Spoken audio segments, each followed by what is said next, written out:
This is Lord's Day 4 of the Heidelberg Catechism. It's not fair.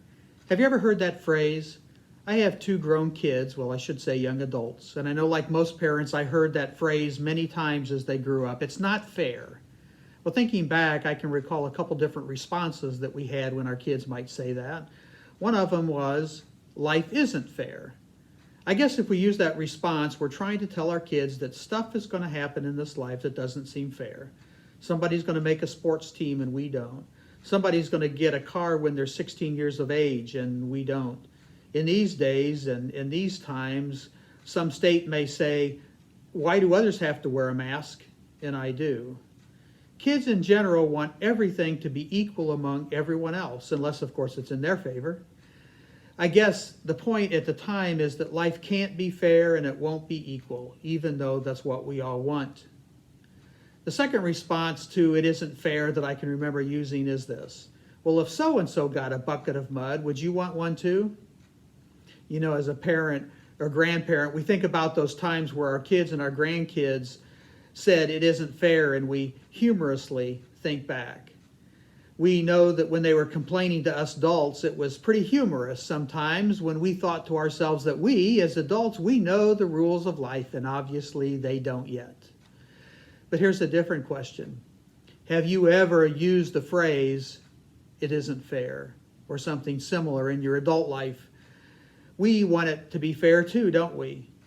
I don't recall times, or at least lately, where I've used the phrase, it's not fair, but I probably thought it from time to time. In fact, I'd go out on a limb and say that most of us from time to time at least think that it's not fair.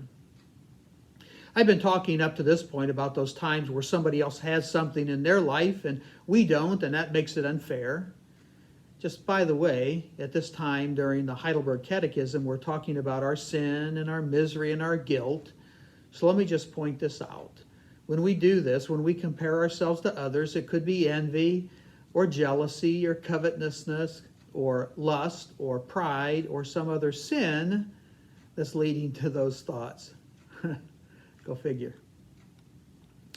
But how do we feel about sin and the corresponding judgment or punishment that should take place? Have we ever thought about the fact that somebody's getting away with something and they're not being punished for something that they've done? Whether we ourselves have been judged and punished for something similar, or whether we would never do something like that and others are getting away with it, no matter the case, I think we all yearn for fairness, for judgment and the appropriate punishment to take place. Go look on the internet right now.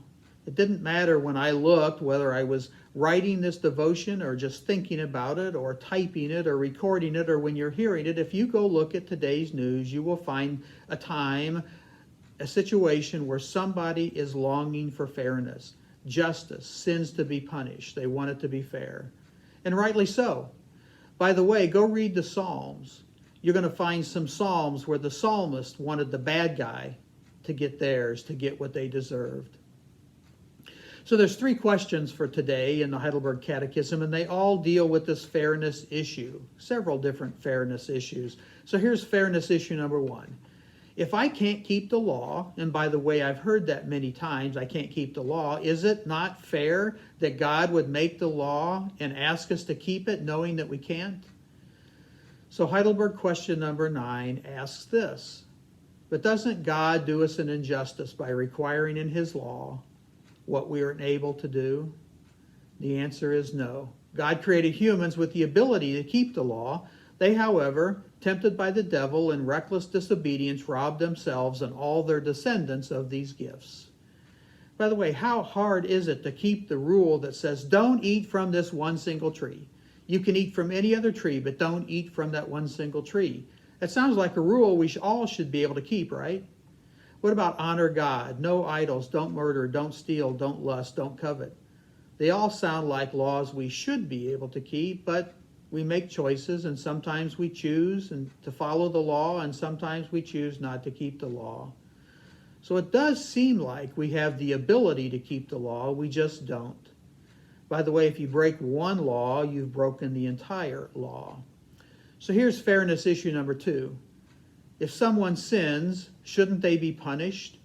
The someone that robs a bank, causes an accident, murders, etc., we want to get caught and judged and punished, right? It's not fair if they don't get what they deserve. So Heidelberg question number 10. Will God permit such disobedience and rebellion to go unpunished? The answer is certainly not. He's terribly angry about the sin we're born with as well as the sins we personally commit. As a just judge, he punishes them now and in eternity. He has declared, "Cursed is everyone who does not continue to do everything written in the book of the law." Have you ever heard that God is perfect? He is perfect in all that he does and all that he is. So have you ever stopped to think about what that means? Well, it means a lot more than I can talk about today. So let me just make one point about his perfectness. Can someone that's perfect really let a sin go unpunished? Well, I think the answer is no.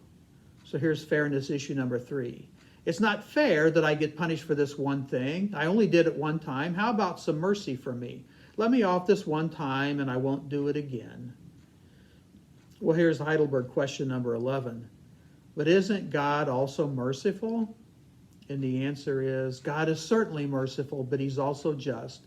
His justice demands that sin committed against his supreme majesty be punished with the same penalty, a supreme penalty, eternal punishment of body and soul.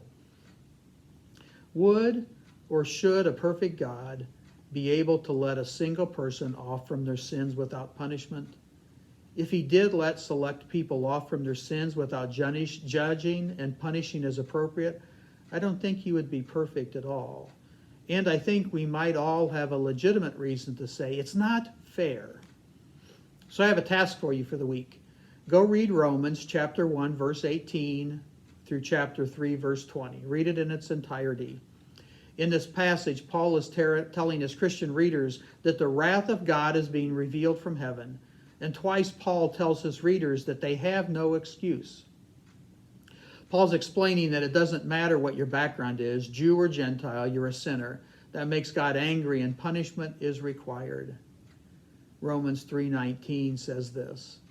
Obviously, the law applies to those to whom it was given, for its purpose is to keep people from having excuses and to show that the entire world is guilty before God. In other words, a sin is a sin. This ends Lord's Day 4. See you next week for Lord's Day 5. Amen.